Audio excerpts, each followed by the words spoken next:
If you're new to creating graphics for your author business, you may not know how to create a backgroundless PNG file. Today we're going to do that in GIMP. A PNG file can be saved without a background, although not all less sophisticated programs with graphics ability will do this. You'll end up with a white background. Now, this isn't a problem with a square or rectangular graphic, because it's easy to get around. But if your shape is a lot more complex, it could be more of a problem. Having a clear background is useful if you want to overlay your image on something else, like a video, for example.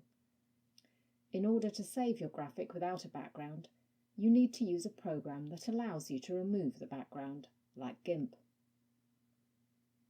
In GIMP, when you first create a new file, it'll probably be set to have a background automatically, but that's not what you want.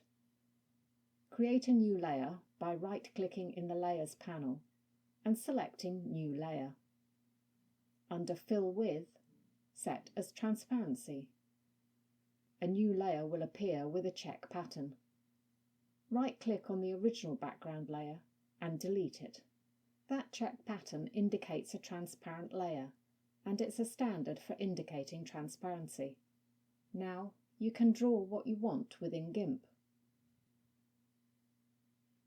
Or you can copy and paste a shape you've created in that less sophisticated program onto your clear background. You can now save the file and export the image.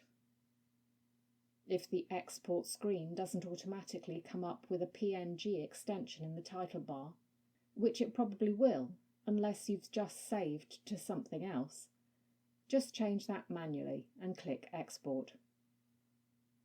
Your image is now available to place on top of anything else you want. For more GIMP videos, check out this playlist here.